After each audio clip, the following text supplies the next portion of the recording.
Olá pessoal, tudo bem? Estamos em mais um episódio da nossa série Bíblia Todo Dia e hoje estudaremos os capítulos 7 a 10 do Evangelho de Marcos. Quero te convidar a curtir logo o vídeo, não se esqueça de se inscrever no nosso canal e depois acessar também o site pastoredilson.com, onde você pode se associar ao Maximize e se tornar um parceiro desse projeto e também do nosso ministério. No capítulo 7 de Marcos, o livro vai nos mostrar com mais clareza como Jesus foi rejeitado pelos fariseus e também como a conduta deles era reprovável. Eles se apegavam a detalhes, a tradições, mas se esqueciam do alvo da palavra de Deus, que é a transformação de vidas.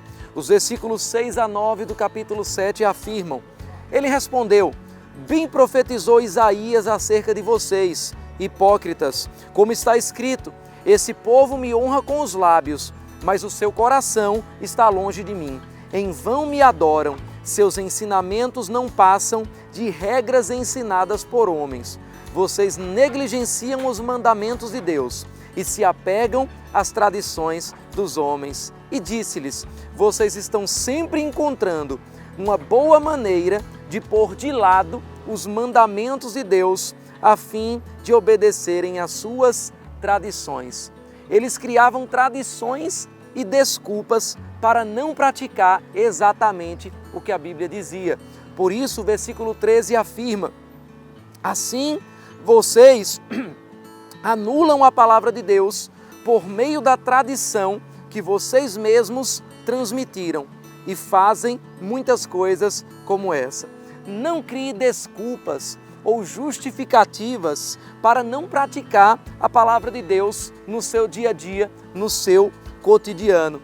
Não siga tradições que vão anular aquilo que a Bíblia ensina.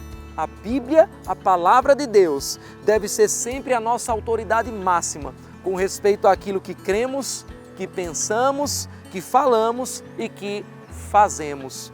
Nós vemos também que os fariseus se preocupavam com a aparência. Não era problema para eles ter um coração podre, desde que as suas mãos parecessem limpas para os outros. Mas o Evangelho mexe primeiro com o lado invisível, espiritual, interior do ser humano. É o que está dentro do homem que determina se ele é puro, se ele é impuro. E o Evangelho muda o seu interior.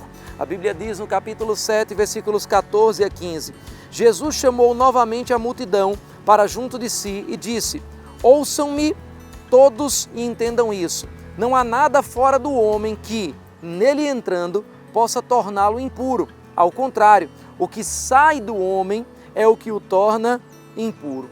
Depois dessa repreensão aos judeus fariseus, o Evangelho vai mostrar mais uma vez uma virada de Jesus para alcançar os gentios.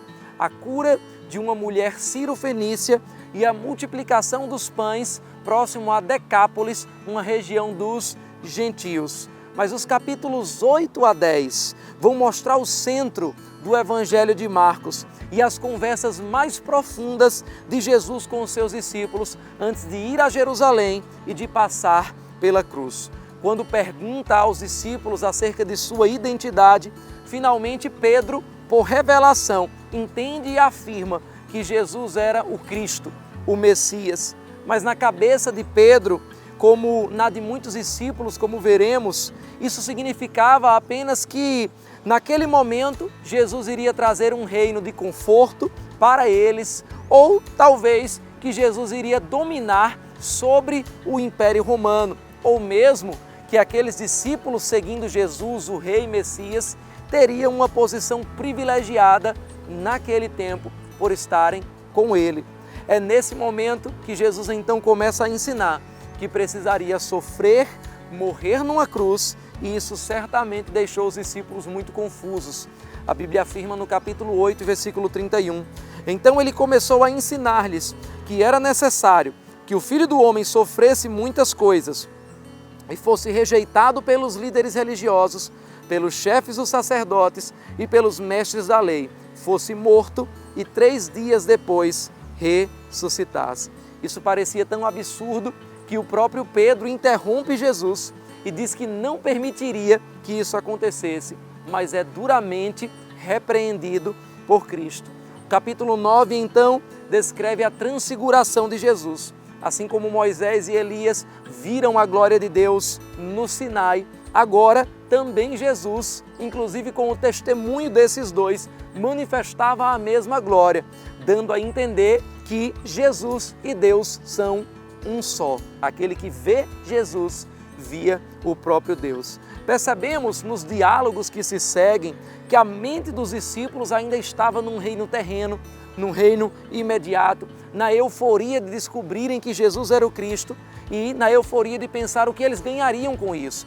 Nós vemos esse pensamento claramente nas histórias que se seguem.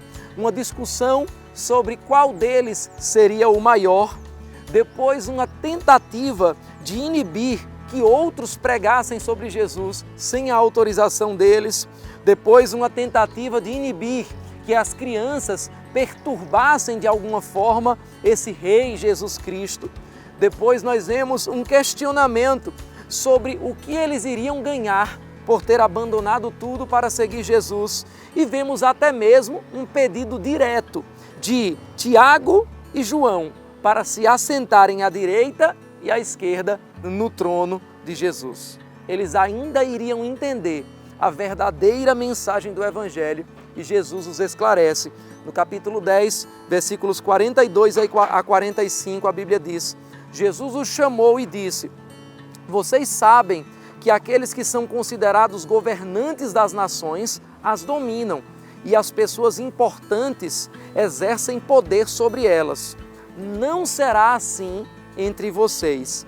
Ao contrário, quem quiser tornar-se importante entre vocês deverá ser servo, e quem quiser ser o primeiro deverá ser escravo de todos, pois nem mesmo o Filho do Homem veio para ser servido, mas para servir e dar a sua vida em resgate por muitos. Servir a outros é o caminho do crescimento no reino de Deus. Nele, nós servimos com um coração de rei e reinamos com um coração de servo. A Bíblia mostra que o próprio Jesus também daria o exemplo de suas palavras, e a partir do próximo vídeo nós veremos isso nos momentos em que ele entra em Jerusalém para ser entregue por nossos pecados. No capítulo 10, versículos 33 ao 34, a Bíblia diz: estamos subindo para Jerusalém, e o Filho do Homem será entregue aos chefes dos sacerdotes e aos mestres da lei. Eles o condenarão à morte e o entregarão aos gentios, que zombarão dele, cuspirão nele, o açoitarão e o matarão. 3 dias depois, ele ressuscitará. E é essa história que veremos a partir do próximo vídeo, quando estudaremos os capítulos 11 a 13 do Evangelho de Marcos. Até lá!